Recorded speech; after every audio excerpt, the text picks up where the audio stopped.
Alam niyo mga ka-hybrid, namumroblema ako namumroblema ako kung paano ko kayo isi-shoutout lahat. Hindi, joke lang.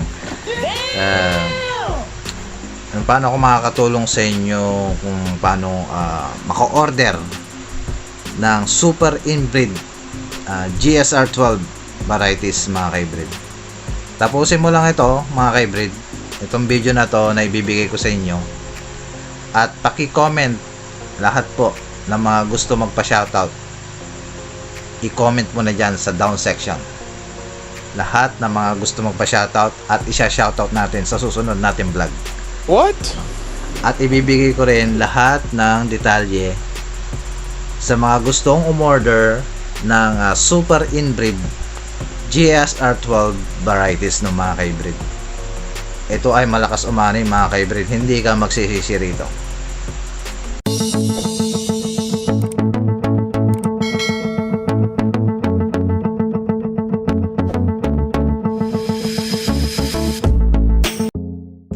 Hello, what's up mga ka-hybrid? Lakbay Farm Vlog, nagbabalik muli sa aking YouTube channel. At kung bago ka lang sa aking YouTube channel, huwag mo kalimutan mag-subscribe. Pahit na rin po ang notification bell para lagi po kayong updated sa mga bagong uploads at mga videos natin. So for today's vlog mga ka-hybrid ay kanina ay nagpunta ako dun sa area ng Pantog, Gimban, Nueva Ecija mga ka-hybrid. So mapakita ko lang sa inyo mga ka-hybrid yung tanim na super inbreed varieties ng mga ka-hybrid na GSR 12 ng mga ka-hybrid. So ang farmer po natin dito ay si Mr. Artemio Vicente ng mga ka-hybrid, isang GSR 12 user ng mga ka-hybrid. So nakapanayam natin siya, hindi natin na-interview na mabuti dahil lang kinuha lang natin yung anong variety ng kanyang ginamit doon ay tapos ayun, nakikita natin na ripening stage na yon.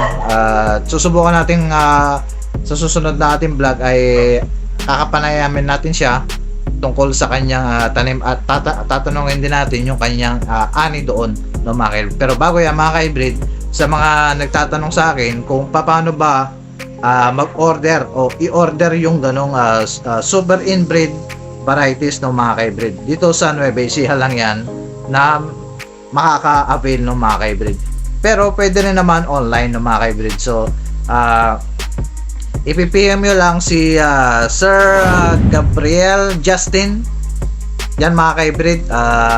Dyan lang po kayo mag-PM at siguro at garantisado mga ka-hybrid ay re-replyan kayo nito at tanungin nyo na lahat ng klase ng GSR na bago at yun yung ibibigay niya po yung lahat ng mga details sa lahat ng mga itatanong po nyo mga ka-hybrid. So balik na tayo doon mga ka-hybrid, ay bakit nga ba super inbreed varieties no mga ka-hybrid? Bakit hindi? Parang nakikita natin na hybrid siya mga ka-hybrid. So makikita natin, ipapakita ko sa inyo yung naaktuhan kong video, ay talagang napakakapal ng kanyang mga inuhay at talagang solid talaga yung mga butil na kanyang yung performance ng meron sa GSR 12 no mga ka-hybrid. So ito ay bago lamang dito sa Nueva Ecija, ay na pinroduce ng Phil Rice dito sa parte ng Muñoz, Nueva Ecija no mga ka-hybrid. Tapos nag-spread out dito na sa Gimba, saan na lugar. Pero dito yun sa part ng Nueva Ecija, marami na po dito na gamit na po ng mga GSR varieties natin na super inbreed varieties natin mga ka-hybrid. So ang super inbreed mga ka-hybrid, para lang sa inyong kaalaman, ay napakalambot po ng kanyang kanin ng mga ka-hybrid. So in terms of kaban, ay umaabot po ito sa 10 to 15 metric tons per hectare no mga ka-hybrid. So isusumahin po natin yon sa per hectare, ay umaabot po ng 180 to 250 per kabans per hectare yung mga ka-hybrid. Kung doon po sa binigay ko pong pag-orderan ninyo, ay doon po ay bibigay po niya yung lahat ng mga information, lahat ng mga potential yield at yung mga performance na meron sa orderin po ninyo na GSR varieties ng mga ka-hybrid.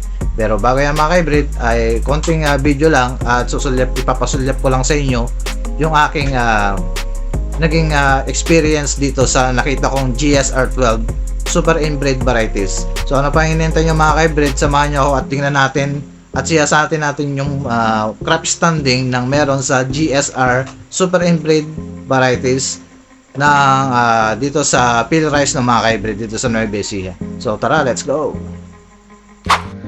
Hello, what's up mga ka-hybrid? Andito na naman po ako ngayon ng yung Kalakbay Farm dito po sa Barangay Bantug, Gimban, Nueva Ecija.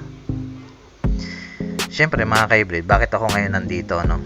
So siyempre para gusto ko ipakita sa inyo yung isa sa tanim dito sa Gimban, Nueva Ecija. Yung pinagmamalaki dito sa lugar namin yung super inbred GSR varieties, no? Ito po ay GSR 12. Makikita nyo naman dyan mga ka-hybrid, napakakapal. Yan, kala mong hybrid yan mga ka-hybrid, kung tutusin parang hybrid na yan mga ka-hybrid, at napakakapal ng kanyang binutil dito, no? So ang farmer po natin dito ay si Ginoong Artemio Vicente. Siya po ay GSR user na unang gumamit dito. So although marami na rin na mga farmers dito sa Nueva Ecija na nakagamit na rin ng mga different varieties ng GSR, no? So ito si Ginoong Artemio ang mapalad na nakaunang subok ng itong GSR 12, no mga ka-hybrid, at makikita nyo dyan mga ka-hybrid ay talagang napakaganda ng kanyang mga inuhay, napakakapal. So paano ba tayo maka-order? So yun ay ano ko na dyan, naibigay ko na sa inyo yung details kay Gabriel Justin. Yan mga ka-hybrid, i-PM nyo lang siya. Lahat po ng klaseng tanong, itanong nyo na po.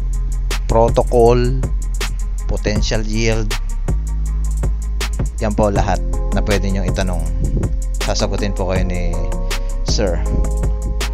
So back to tayo dito sa GSR. So yan, mapapansin nyo talagang dikit-dikit ang kanyang mga uhay.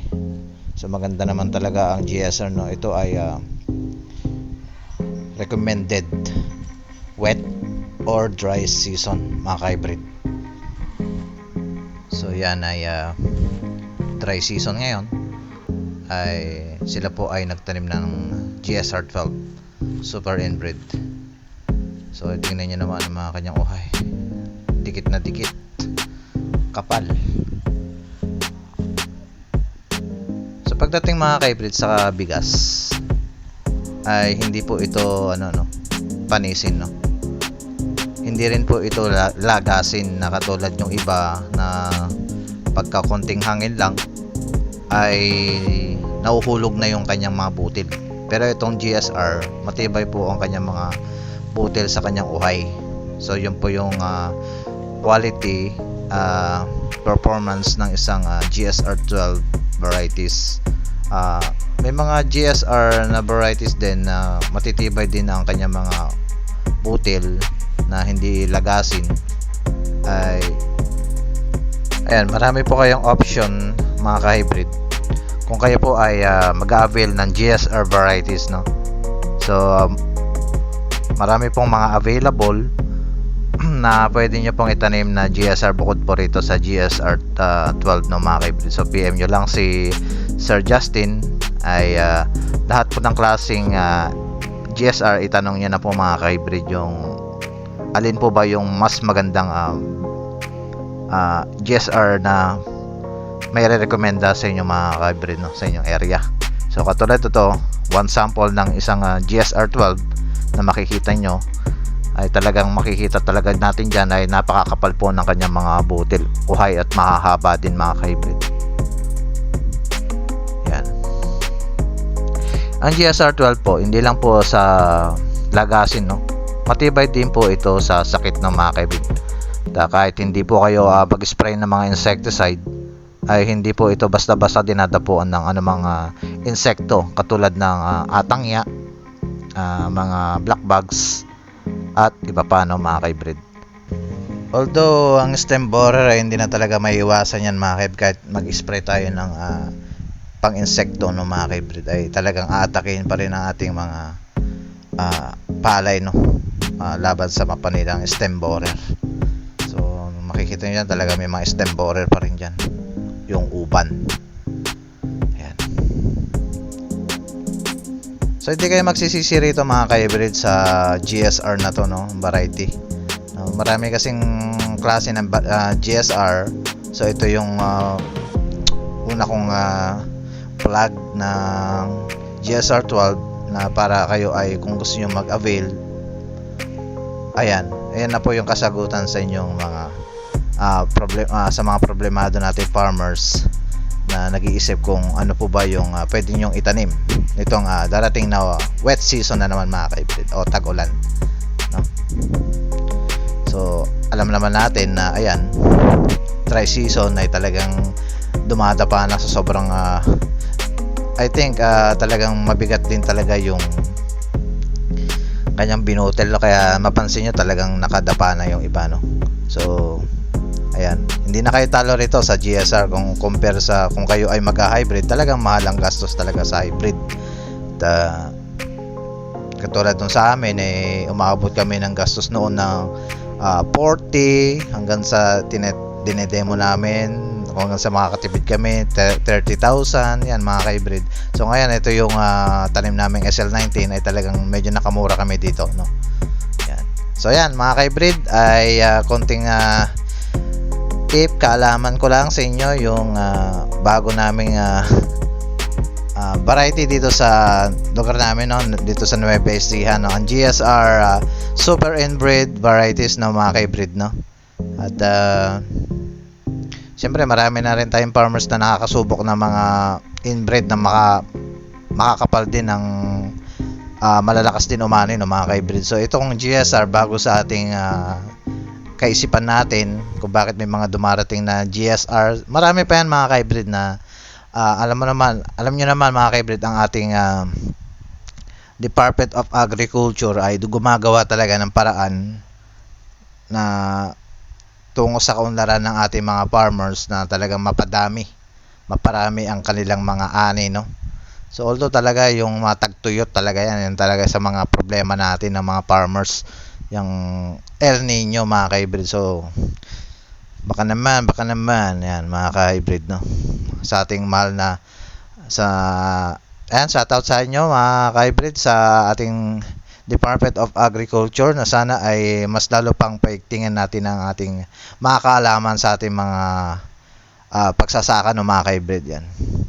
So yan ang sulyap pa mga ka-hybrid at GSR 12 Sprotubay. Sana ito na yung kasagutan no. At masubukan nyo rin mga ka-hybrid ng mga iba't ibang varieties dito sa Nueva Ecija no, parting Nueva Ecija no mga ka-hybrid no.